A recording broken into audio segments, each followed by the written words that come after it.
Hi guys, good morning. 19th June 2020 హిందూలోని editorial చూద్దాం. ఈ వీడియోలోకి వెళ్ళబోయే ముందు ఈ వీడియోని మీరు చివరి వరకు చూడండి. నచ్చితే లైక్ చేయండి, షేర్ చేయండి. మీరు ఏదైనా చెప్పాలి అనుకుంటే కింద కామెంట్ రూపంలో తెలియచేయండి. ఇంకా సబ్స్క్రైబ్ అవ్వని వాళ్ళు ఎవరైనా ఉంటే సబ్స్క్రైబ్ అవ్వండి. ఇక ఫస్ట్ ఆర్టికల్ వచ్చేసి ఎట్ ద హై టేబుల్. అంటే ఇప్పుడు ఎట్ ద హై టేబుల్ అంటే ఇది యూరోపియన్ యూనియన్కి సంబంధించినటువంటి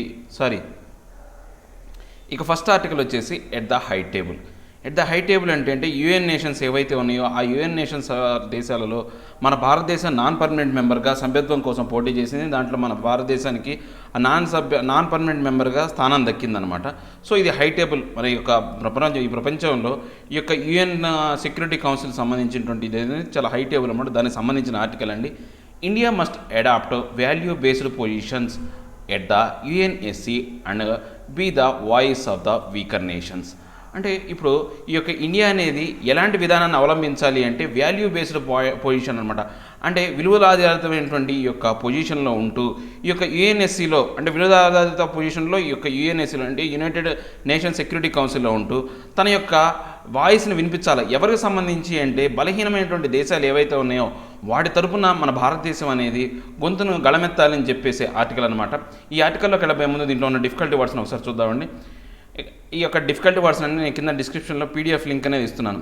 ఎవరైనా కానీ ఈ వీడియోని చూడబోయే ముందు కానీ లేదా ఈ ఆర్టికల్ పేపర్లో చదవబోయే ముందు ఒకసారి ఈ వీడియో ఈ యొక్క డిఫికల్టీ వర్డ్స్ని డౌన్లోడ్ చేసుకొని చూసారనుకోండి, మీకు ఈజీగా ఉంటుంది. దాంతోపాటు నేను ఈ యొక్క హిందూ ఈ పేపర్ను కూడా కింద డిస్క్రిప్షన్ లింక్లో ప్రొవైడ్ చేస్తున్నాను. ఇక పీడిఎఫ్ లింక్ అనేది ప్రొవైడ్ చేస్తున్నాను. ఎవరికైతే పేపర్ అవైలబిలిటీలో లేదో వాళ్ళు చదవడానికి ట్రై చేయండి. ఈరోజు డిఫికల్టీ వర్డ్స్ చాలా తక్కువ ఉన్నాయండి. అందులో నేను ఈరోజు తిరుపతి దర్శనానికి వచ్చాను. సో ఒకవేళ ఏమైనా మిస్ అయినా కానీ మీరు ఏమనుకోవద్దు, నేను నెక్స్ట్ క్లాసెస్లో కవర్ చేస్తాను. సో అందువల్ల టైం కూడా నాకు చాలా తక్కువ ఉంది కాబట్టి ఇంక చేయాలని ఉద్దేశం చేస్తున్నాను. డిఫికల్టీ వర్డ్స్ కూడా చాలా తక్కువే ఉన్నాయి, చెక్ చేశాను నేను. ఒకసారి చూడండి మీరు. At the high table, comprehensive, complete, all, సమగ్ర, convention, agreement, Accord, ఒప్పందము, కాంటర్, shape, outline, ఆకృతులు. ఇవి దీంట్లో ఉన్న డిఫికల్టీ వర్డ్స్ ఉన్నాయి, మూడే ఉన్నాయి. ఓకే, మనం ఇక ఆర్టికల్లోకి వెళితే India's election to the UN security council as a non permanent member is a significant diplomatic victory for the country which has long been pushing for reforms at a global institutions. అంటే ఇప్పుడు ఏదైతే మన భారతదేశానికి UN security కౌన్సిల్లో non permanent మెంబర్గా రావడం అనేది దౌత్యపరమైనటువంటి ఒక విజయం అనమాట. సో ఇప్పుడు మనం ఏం చేయాలంటే గ్లోబల్ ఇన్స్టిట్యూషన్స్ సంబంధించి ఈ లాంగ్ పుషింగ్ అనేది జరగాలి. రిఫార్మ్స్ సంబంధించి ఈ యొక్క గ్లోబల్ ఇన్స్టిట్యూషన్ సంబంధించినటువంటి దీంట్లో మార్పులు తీసుకురావడానికి మన భారతదేశం చర్యలు తీసుకోవాలన్నమాట. The victory was in term unexpected as India was the only contestant for the Asia Pacific seat. అంటే ఇప్పుడు మన భారతదేశానికి సంబంధించినటువంటి ఈ యొక్క విజయం అనేది అన్ఎక్స్పెక్టెడ్ అనమాట. అంటే మన ఊహించలేనిది అనమాట. ఎందుకని మన యొక్క భారతదేశం తరపున అంటే ఈ ఆసియా పసిఫిక్ తరపున ఈ యొక్క ఆసియా పసిఫిక్ రీజియన్ తరపున ఈ యొక్క పోటీ చేసిన సీట్లో మన భారతదేశమే ఒకటే ఉందన్నమాట. But the Indian foreign policy establishment took no chances as the election would be done by secret ballot at the UN General Assembly and 2/3 of the votes were needed for victory. అంటే ఇలా unexpected అని ఎందుకు అంటున్నాము అంటే ఈ యొక్క general secretary అసెంబ్లీలో మనకు చూస్తే కనుక ఎలక్షన్లో ఓట్లు అనేవి చూస్తే కనుక ఈ యొక్క సీక్రెట్ బ్యాలెట్ ఓట్లు అనమాట. ఎవరికి చెప్పకుండా సీక్రెట్గా ఈ యొక్క ఓటింగ్ అనేది జరుగుతుంది అనమాట. సో దీంట్లో మనకు ఎంత రావాలా, 2/3 మెజారిటీ ఓట్లు అనేవి రావాలి. India secured the seat with 184 votes in the 193 strong General Assembly. ఇప్పుడు మొత్తం జనరల్ అసెంబ్లీలో మొత్తం 193 దేశాలు ఉంటే దాంట్లో 184 స్థానాలు అనేది అంటే సీట్లు అనేవి ఆ ఓట్లు అనేవి మన భారతదేశం తరఫున పడ్డాయి అనమాట. Mexico, Norway and Ireland were also elected as non permanent members. అంటే ఇప్పుడు మన భారతదేశంతో పాటు మెక్సికో, నార్వే, ఐర్లాండ్ కూడా ఇప్పుడు ఏంటి ఈ యొక్క నాన్ పర్మనెంట్ మెంబర్స్గా పోటీ చేశాయన్నమాట. అంటే దాంట్లో గెలిచినాయి, ఈ యొక్క నాన్ పర్మనెంట్ మెంబర్స్గా సీట్లు సంపాదించినాయి. While Mexico won the Latin America seat uncontested. అంటే ఇప్పుడు ఏదైతే మెక్సికో ఉందో లాటిన్ అమెరికా సీట్ ఏదైతే ఉందో దాని తరపున ఈ యొక్క కంటెస్ట్ చేసి పోటీ గెలిచిందన్నమాట. Norway and Ireland emerged victories from the 3-way contest for the Western Europe and other group seats. అంటే ఇప్పుడు ఇక్కడ నార్వే కానీ ఐర్లాండ్ కానీ చూసుకుంటే ఈ రెండు ఏంటి అంటే ఈ యొక్క 3-way కంటెస్టెంట్ కింద వెస్టర్న్ యూరోప్ కింద మిగతా గ్రూపులతో ఈ యొక్క సీట్ను సంపాదించింది అనమాట. Canada fail to win enough votes in this group. అంటే ఇప్పుడు ఈ గ్రూప్లో ఈ నాన్ పర్మనెంట్ మెంబర్ గ్రూప్లో కెనడా అనేది ఫెయిల్ అయింది, ఈ యొక్క మెంబర్షిప్ అనేది సాధించలేకపోయింది. Neither Kenya nor Djibouti which were contesting the seat from Africa 1A 2/3 మెజారిటీ. అంటే ఇప్పుడు ఈ యొక్క కెన్యా కావచ్చు, జిబూటీ కావచ్చు, ఈ రెండు కూడా 2/3 వంతు మెజారిటీని సంపాదించలేకపోయినాయి అనమాట. They will face another vote. అంటే ఇప్పుడు ఆ దేశాలు రిప్రజెంట్ చేసే ఆ ఖండం నుంచి ఎవరు లేరు కాబట్టి సో రెండోసారి వాటికి ఓటింగ్ పెడతారు. India సౌట్ the support of member countries by highlighting it's commitment to multilateralism and reforms. అంటే ఇప్పుడు ఈ యొక్క ఎవరైతే ఈ యొక్క మన భారతదేశాన్ని సపోర్ట్ చేసినటువంటి ఈ యొక్క మెంబర్ కంట్రీస్ ఏవైతే ఉన్నాయో వాళ్ళకు కూడా ఈ యొక్క మల్టీలాటరలిజం మీద, తర్వాత ఈ యొక్క యునైటెడ్ నేషన్స్ సెక్యూరిటీకి సంబంధించినటువంటి మార్పులకు సంబంధించి వాళ్ళు కూడా ఉత్సాహపడుతున్నారు అని ఆశిస్తున్నారన్నమాట. Ahead of the vote, India had launched a campaign brochure which highlighted its demand for transparency in mandates for UN peacemaking missions and push for the India-led comprehensive convention on international terrorism and called for joint efforts for UN reform and expansion of security councils. అంటే ఇప్పుడు ఏంటి, మన భారతదేశం అనేది ఈ యొక్క ఎలక్షన్లో పోయే ముందు ఏదైతే ఒక బ్రోచర్ అనే దాన్ని రిలీజ్ చేసిందనమాట. ఆ బ్రోచర్లో ఏం హైలైట్ చేసిందంటే మేము పారదర్శకంగా ఉంటాం, ఒకవేళ యుఎన్ యొక్క సెక్యూరిటీ కౌన్సిల్లో మాకు నాన్ పర్మనెంట్ మెంబర్గా మాకు స్థానం తగ్గితే మేము చాలా వరకు ట్రాన్స్పరెంట్గా ఉండి ఈ యొక్క యుఎన్ పీస్ మేకింగ్ మిషన్ సంబంధించి చాలా వరకు భారతదేశం సమగ్రమైనటువంటి ఈ యొక్క ఒప్పందం, అంటే కాంప్రహెన్సివ్ అంటే సమగ్రమైన, కన్వెన్షన్ అంటే ఒప్పందాన్ని ఏర్పాటు చేసుకుని, అంటే అన్ని దేశాలు దేనికి సంబంధించి ఇంటర్నేషనల్ టెర్రరిజం, తర్వాత ఈ యొక్క యుఎన్ రిఫార్మ్స్ సంబంధించి, తర్వాత ఈ యొక్క సెక్యూరిటీ కౌన్సిల్కి ఎక్స్పాన్షన్ సంబంధించి. అంటే ఇప్పటివరకు మనం ఆల్రెడీ ఇంతకుముందు చెప్పుకున్నాం, ఈ సెక్యూరిటీ కౌన్సిల్లో 5 permanent members, 10 non permanent members ఉంటాయి అనమాట. సో ఇప్పుడున్న ప్రపంచంలో 193 దేశాలకి ఓన్లీ 15 మందితో మెంబర్స్తో ఉన్నటువంటి ఈ యొక్క సెక్యూరిటీ కౌన్సిల్ సరిపోదని మన భారతదేశం ఎప్పటి నుంచో వాదిస్తుంది అనమాట. అలాంటి విధానాన్ని మనం ముందుకు తీసుకొస్తాం, అంటే ఈ యొక్క సెక్యూరిటీ కౌన్సిల్ యొక్క సంఖ్యను పెంచుతామని చెప్పేసి మన భారతదేశం చెప్పిందనమాట. A new orientation for a reformed multilateral system norms as laid out by External Affairs Minister S. Jaishankar would be India's overall objective during the 2-year tenure that will begin next year. అంటే ఇప్పుడు మన భారతదేశం NORMS norms అనే ఒక విధానాన్ని తీసుకొచ్చిందనమాట. New orientation for a reformed multilateral system. అంటే కొత్త ఓరియంటేషన్, అంటే కొత్తగా మార్పులు తీసుకురావాలి. దేనికి సంబంధించి అంటే మల్టీలాటరల్ సిస్టమ్ అనమాట. అంటే బహుపాక్షికమైన సమాజం కోసం వీళ్ళ యొక్క నామ్స్ అనే విధానాన్ని తీసుకొస్తామని చెప్పేసి మన యొక్క external affairs minister S Jaishankar ముఖ్యంగా దీని గురించి చెప్పుకుంటూ వచ్చాడనమాట. ఈ యొక్క ఏ సమయంలో మనకు టెన్యూర్ అనేది నెక్స్ట్ 2 yearsలో ఉందన్నమాట. 2021 నుంచి 2022 వరకు ఈ యొక్క సమయంలో మేము దీనికోసమే కృషి చేస్తామని మన external affairs minister S Jaishankar చెప్పాడనమాట. Achieving this would depend on how India will conduct diplomacy in the global body, build alliances and raise issues that go beyond the interest of the big five. అంటే ఇప్పుడు ఈ యొక్క భారతదేశం ఇలాంటి ఏవైతే టార్గెట్లు పెట్టుకుందో అవి అచీవ్ అవ్వాలి అంటే ఈ యొక్క దౌత్యపరంగా ఈ గ్లోబల్ బాడీకి సంబంధించి దౌత్యపరమైన విధానాన్ని మన భారతదేశం అలవాటు చేసుకోవాలి, అంటే అవలంబించాలన్నమాట.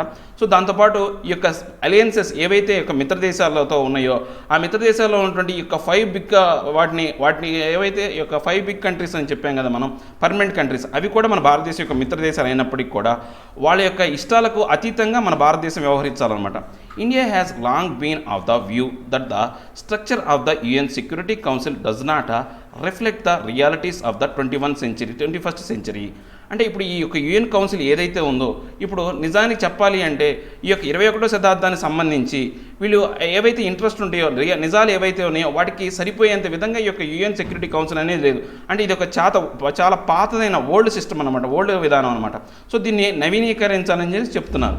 It has also get increasing support from member countries for it's push for reforms.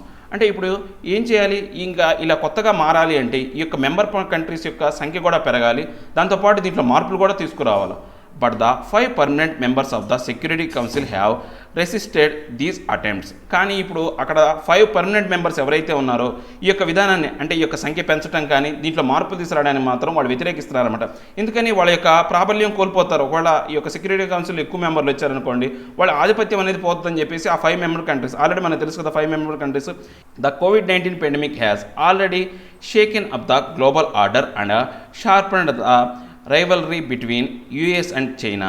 అంటే ఆల్రెడీ ఈ యొక్క COVID-19 ఈ పెండమిక్ అనేది వ్యాధి ఏదైతే ఉందో ఆల్రెడీ ఈ ప్రపంచం మొత్తాన్ని కూడా ఒక ఊపేసింది అనమాట.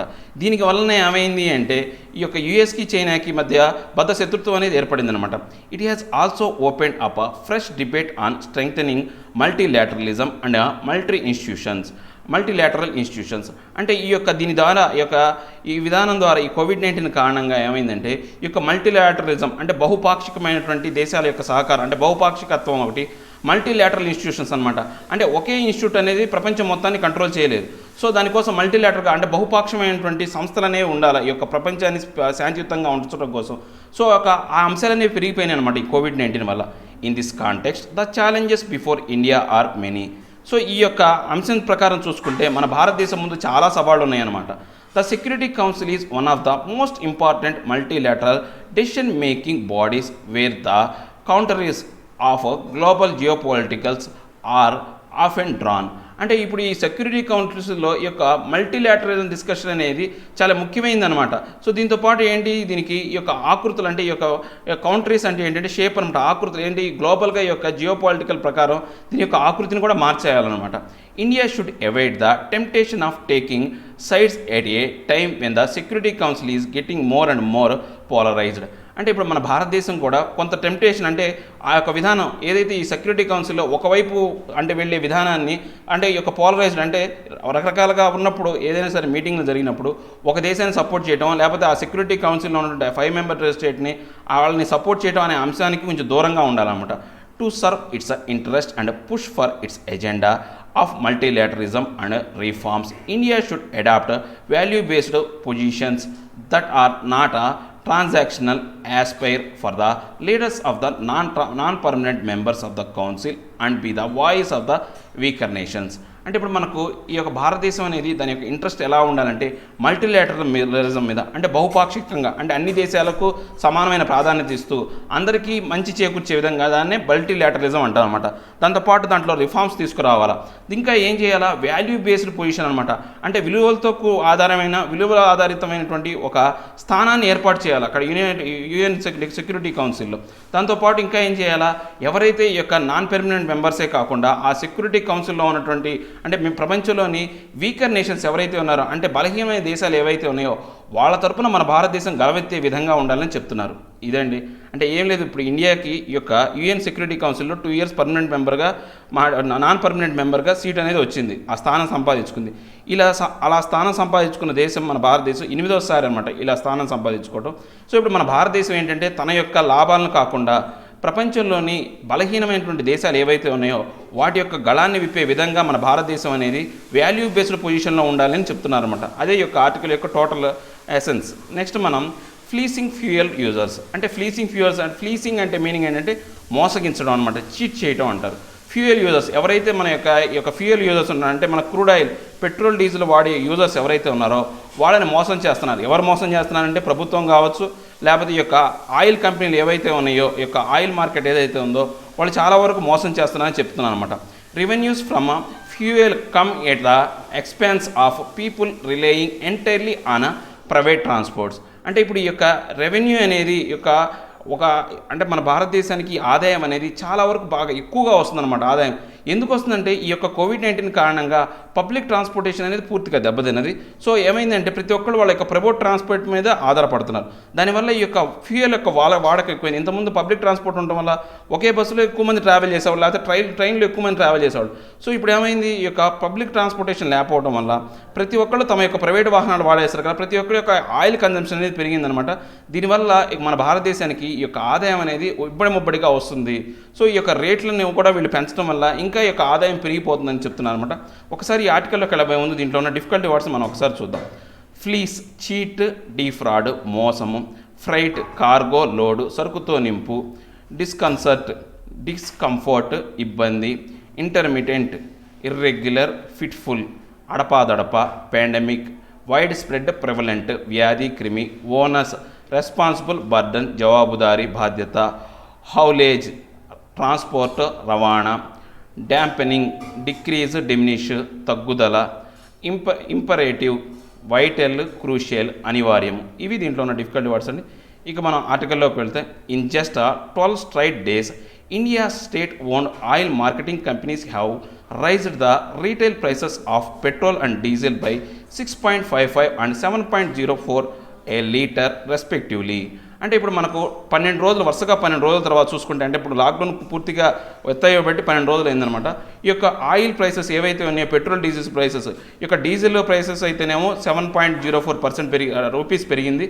తర్వాత పెట్రోల్ ప్రైస్ అనేది 6.55% అనేది, అంటే రేట్ అనేది 6.55 పైసా అనేది పెరిగిందనమాట. A consumer in Delhi would have ended up spending about 9% more on petrol at an Indian oil corporation fuel pump on Thursday, while those driving diesel vehicles would have found their fuel cost had risen by a little more than 10%. అంటే ఇప్పుడు ఎవరైనా సరే ఈ యొక్క consumer, ఢిల్లీకి సంబంధించిన consumer ఎవరైతే ఉన్నారో, సాధారణంగా వాడు పెట్రోల్ కోసం వెచ్చించే ఆదాయంలో 9% అనేది ఎక్స్ట్రా పే చేయాల్సి వస్తుంది. అదే డీజిల్తో కనుక చూసుకుంటే, డీజిల్ వాహనాలు కనుక చూసుకుంటే దగ్గర 10% కన్నా ఎక్కువ ఆదాయాన్ని వాళ్ళు వెచ్చించాల్సి వస్తుందన్నమాట. Over the same period the price of brunt crude oil features which contributes A fourth to the value of the Indian crude basket include by about 3%. అంటే ఇప్పుడు దాంతోపాటు మనం ఇంటర్నేషనల్ మార్కెట్లో ఈ యొక్క క్రూడ్ ఆయిల్ యొక్క ప్రైసెస్ కనుక చూస్తే కనుక మొత్తం 1/4 అనమాట. అంటే మన ఏదైతే ఈ యొక్క చాలా వరకు తగ్గిపోయింది అనమాట, 3% డిక్లైన్ అయిపోయి ఆ యొక్క రేట్ అనేది చాలా వరకు తగ్గిపోయింది. If one drills down to the price buildup data shared by IOC petrol's freight inclusive base prices as on June 16th in Delhi was 22.44, a significant 23% higher than the 18.28 before the refineries embarked on their latest round of price increases. అంటే ఇప్పుడు మనకి ఈ drill మొత్తం ఈ యొక్క prices కనుక చూసుకుంటే, ఈ ఫ్రైట్ అంటే ఏంటి అంటే సరుకు నింపోయేటప్పుడు ఆ యొక్క ఏదైతే క్రూడ్ ఆయిల్ ఉందో, అది క్రూడ్ ఆయిల్ నుంచి దాన్ని ఒక ప్యూరిఫైడ్ ఆయిల్ చేసిన తర్వాత అది యాక్చువల్గా క్రూడ్ ఆయిల్ టైంలో ఉన్నప్పుడు 18.28 రూపీ ఉందన్నమాట. ఇప్పుడు దాని వాల్యూ అంత అయింది 22.44 రూపీ అనమాట, యాక్చువల్ ప్రైసెస్ అవి. సో దాని మీద అంటే 23% హయ్యర్ అనమాట. ఏది ఈ యొక్క క్రూడ్ ఆయిల్ నుంచి దాన్ని ప్యూరిఫై చేసిన తర్వాత 23% హయ్యర్తో 22.44 యాక్చువల్ కాస్ట్, ఆ యొక్క crude oil cost. So remaining ఈ 70 రూపీస్ అవి ఏవైతే ఉన్నాయో, అంటే మన 50 రూపీస్ చేంజ్ అనేది మనం ఏంటి ఈ యొక్క ట్యాక్సుల రూపంలో ప్రభుత్వానికి కడుతున్నాం అనమాట. సో మొత్తం ఈ యొక్క 22 రూపీస్ ఆయిల్ని వాళ్ళు అంత రేట్లో పెంచారనమాట. It is disconcerting that between the OMCs which had frozen their daily resetting of prices for almost 12 weeks following a reduction on March 16, and central and state government automobile fuel have been targeted for milking revenue. అంటే ఇప్పుడు ఇదేంటంటే డిస్కన్సర్టింగ్ అనమాట, ఇది ఒక ఇబ్బందికరమైన అంశం అనమాట.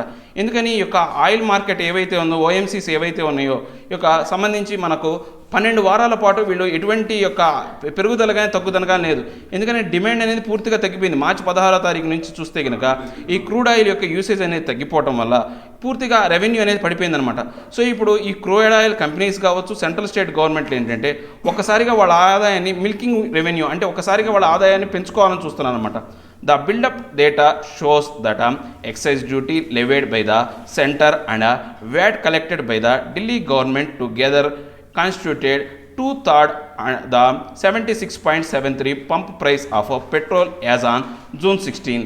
So ఇప్పుడు వీళ్ళు ఏంటి, దీనికి సంబంధించి ట్యాక్స్ సెంట్రల్ గవర్నమెంట్ అయితేనేమో ఎక్సైజ్ డ్యూటీ, స్టేట్ గవర్నమెంట్ అయితేనేమో వ్యాట్ రూపంలో ఈ యొక్క ట్యాక్స్లు వేసి 22.44 రూపాయలు ఉన్నటువంటి ఈ యొక్క పెట్రోల్ ఖరీదుని 76.73 పంపు ప్రైస్, అంటే మనం పంపు కొట్టినప్పుడు మనం ఇచ్చే డబ్బు అనమాట. ఇప్పుడు మనకు June 16 వరకు చూసుకుంటే, on the face of it the OMC's decision to resume daily prices resetting would appear to be in a broad conformity with the pricing deregulation the center has intermittently committed to ever since the government of the day freed up petrol prices in 2010. ఇప్పుడు ఈ యొక్క OMC decision ఏదైతే ఉందో, రోజు రోజుకి ఈ యొక్క ఆదాయం పెరగటం కావచ్చు, లేకపోతే ఈ యొక్క వాళ్ళ యొక్క ఆదాయం పెంచుకోవడం కోసం వీళ్ళు ఏంటంటే ఈ యొక్క ప్రైసెస్ అనేవి మారుస్తూ ఉన్నారనమాట. సో ఇది ఎలా ఉంది అంటే ఈ యొక్క అడపాదడప మనం చూస్తే కనుక ఈ యొక్క గవర్నమెంట్ అనేది ఎటువంటి చర్యలు తీసుకోలేదు. 2010లో ఈ యొక్క పెట్రోల్ ప్రైసెస్ సంబంధించి కొంతవరకు వాళ్ళు ఈ విధానాన్ని ఫ్రీ చేసినప్పటికీ అప్పటి నుంచి ఎటువంటి చర్యలు అనేవి జరగలేదన్నమాట. అడపాదడప ఏదో మన యొక్క కళనీళ్ళు దొరకడానికి ఏదో చేస్తున్నారు కానీ ఎంతప్పటికీ వాళ్ళు ఆదాయాన్ని పెంచుకోవడానికే చూస్తున్నారు. However the timing of the recent moves to raise levies and retail prices by the governments and fuel marketers respectively is at odds with the logic at a point when the country is gripping with the impact of the pandemic. అంటే ఇప్పుడు ఏంటి, వీళ్ళు ఒకసారిగా ఈ యొక్క levies, rises of levies ఏవైతే యొక్క charges ఉన్నాయో, లేకపోతే ఈ యొక్క రీటైల్ ప్రైసెస్ ఏవైతే ఉన్నాయో, ఈ గవర్నమెంట్ కావచ్చు, ఈ యొక్క ఫ్యూయల్ మార్కెటర్స్ కావచ్చు, ఒకసారిగా రేట్లు పెంచడం అనేది సరైనటువంటి యొక్క విధానం, ఆడ్ లాజిక్ అనమాట. అంటే ఇది ఒక తప్పుడు విధానం అనమాట. ఎందుకని ఈ యొక్క భారతదేశం మొత్తం కూడా ఈ యొక్క వ్యాధి వల్ల చాలా విపరీతంగా సమస్య ఎదుర్కొంటుందన్నమాట. The main aim of maximising taking from fuel products to offset a shortfall in other revenue streams can only bear fruit if petrol and diesel offtake remains unaffected and the rising fuel bill does not end up depleting household consumption budgets. అంటే ఇప్పుడు ఏంటి, వీళ్ళు ఏం చేస్తున్నారు, ఈ యొక్క oil ప్రైసెస్ని ఒకసారిగా పెంచి ఇప్పటి వరకు పడిపోయిన ఆదాయాన్ని ఈ ఆయిల్ రూపంలో వీళ్ళు పొందాలనుకోవడం అనేది ఒక బేర్ ఫ్రూట్ అనమాట. ఒక చేదు ఫలం అనమాట. అంటే చేదు ఫలితాన్ని ఇచ్చే అంశం అనమాట. ఎందుకని ఇలా పెంచడం వల్ల ఎవరైతే హౌస్ హోల్డ్ ఉన్నారో వాళ్ళ యొక్క రోజు దైనందిన జీవితంలో వాళ్ళ యొక్క కన్జంప్షన్ యొక్క వాల్యూ అనేది తగ్గట్లేదు, ఆ బడ్జెట్ వాల్యూ అనేది తగ్గట్లేదు. ఎందుకని ఈ ఆయిల్ ప్రైసెస్ పెరగడం వల్ల, ట్రాన్స్పోర్ట్కి సంబంధించి అన్నీ పెరిగిపోవడం వల్ల వాళ్ళ మీద ఇంకా భారం పడుతుంది. ఎవరైతే మన యొక్క హౌస్ హోల్డ్స్ ఉన్నారో, యొక్క ఇళ్లలో ఉండే వాళ్ళ యొక్క భారం అనేది పెరిగిపోతుంది, వాళ్ళ ఖర్చులు పెరిగిపోతున్నాయి. with public transportation yet to restart fully in most urban areas and operating with target restrictions at lower frequencies. Even more, some services have resumed. Most commutters continue to have little choice but to use personal vehicles. ఇప్పుడు ఈ COVID-19 కాలంలో ఈ యొక్క public transportation system పూర్తిగా దెబ్బతిన్నది. అంటే ఏవి ఆపరేషన్లోకి రాలేదు. ఎక్కడైనా ఆపరేషన్లోకి వచ్చినా కానీ చాలా రెస్ట్రిక్షన్స్తో ఆపరేట్ అవుతున్నాయి. దాంతోపాటు లో ఫ్రీక్వెన్సీస్, ఇంత ముందు ఉన్నట్టుగా ఇప్పుడిగా వాహనాలు లేవు. చాలా తక్కువ మొత్తంలోనే వాహనాలు ఉండటం వల్ల ఇప్పుడు పూర్తిగా అందరూ దేని మీద ఆధారపడాల్సి వచ్చిందంటే వాళ్ళ యొక్క సొంత వాహనాల మీద, పర్సనల్ వెహికల్స్ మీద ఆధారపడాల్సిన పరిస్థితి ఏర్పడిందనమాట. Also with the lockdowns imposed to contain the spread of COVID-19 having severely hit business activity at all levels, the onus is on the government, both the center and in the state, to facilitate the resumption of economic activity in every manner possible. ఇప్పుడు ఈ COVID-19 lockdown కారణంగా ఏంటంటే చాలా వరకు ఈ యొక్క business ఏదైతే వ్యాపార యాక్టివిటీస్ అనేవి కూడా పూర్తిగా అన్ని లెవెల్స్లో దెబ్బతిన్నాయి అనమాట. సో ఇప్పుడు ఈ యొక్క ఓనర్స్ అంటే బాధ్యత అనమాట. ఈ బాధ్యత వాటిని మళ్ళీ తిరిగి చక్కదిద్దాల్సిన బాధ్యత ఎవరిది అంటే ఈ యొక్క రాష్ట్ర ప్రభుత్వం కావచ్చు, కేంద్ర ప్రభుత్వం మీద ఆధారపడి ఉందన్నమాట. ఈ రెస్పాన్సిబిలిటీ వాళ్ళ మీదే ఉంది. సో ఎలా తీసుకురావాలి దాన్ని, ఈ ఎకనామిక్ యాక్టివిటీని ఇంత ముందు పొజిషన్ ఏదైతే ఉందో పాసిబుల్ పొజిషన్లోకి తీసుకురావాలన్నమాట. Given that diesel is the primary fuel for the vast and essential road freight sector, every incremental addition to haulage costs ends up deepening in both the transport industry and the wider economic revival. అంటే ఇప్పుడు మన ఒక భారతదేశమే కాదు, ప్రపంచంలోనే చూసుకుంటే కనుక ఈ యొక్క డీజిల్ అనేది ఎక్కువగా ఈ యొక్క రోడ్ ట్రాన్స్పోర్ట్కి సంబంధించి ఈ యొక్క ఫ్రైట్ అంటే ఏంటంటే ట్రాన్స్పోర్ట్, సరుకును రవాణా చేయడానికి సంబంధించినటువంటి ముఖ్యమైనటువంటి వనరు అనమాట. సో ఈ కాస్ట్ అనేది ఎప్పుడైతే పెరుగుతుందో, దీని యొక్క ఈ రవాణా భారం అనేది ఎప్పుడైతే పెరుగుతుందో, ఈ యొక్క ట్రాన్స్పోర్ట్ ఇండస్ట్రీయే కాకుండా, అంటే ఈ యొక్క ఏదైతే రవాణా వ్యవస్థే కాకుండా ఈ యొక్క ఎకనామికల్ రివైవల్ మీదుగా పూర్తిగా తగ్గిపోయే విధంగా, ఆ యొక్క దెబ్బ తగిలే విధంగా, అంటే ఈ యొక్క ఎప్పుడైతే రేట్లు పెరుగుతాయో దీనివల్ల ఏం దెబ్బతింటాయి అంటే ఆ ట్రాన్స్పోర్టేషన్ కావచ్చు, లేకపోతే ఈ యొక్క ఎకనామిక్ రివైవల్ అంటే ఆర్థికంగా పునరుద్ధరణ అనేది జరగకుండా పోద్ది అనమాట. It is imperative that authorities remove the speed breakers on the path back to normalcy. So ఇప్పుడు ఈ యొక్క ఇంపరేటివ్ అంటే అనివార్యం. ఇప్పుడు ఈ అథారిటీస్ ఏవైతే ఉన్నాయో అనివార్యంగా చేయాల్సిన పని ఏంటంటే ఈ యొక్క స్పీడ్ బ్రేకర్స్ ఏవైతే ఉన్నాయో, అంటే ఆటంకాలు కలిగించే విధంగా, అంటే వాళ్ళ యొక్క నార్మల్సీ పొజిషన్కి పాత్ బ్యాక్లోకి వెళ్ళాలి అంటే ఆటంకాలు కలిగించే అంశాలు ఏవైతే, అంటే ఇలాంటి రేట్లు పెంచడం అనే అంశాలు ఏవైతే స్పీడ్ బ్రేకర్స్ ఉన్నాయో వాటన్నిటిని తొలగించినప్పుడు మాత్రమే మన భారతదేశం అనేది మళ్ళీ ఆర్థికంగా తిరిగి పుంజుకోగలదని చెప్తున్నారు అనమాట.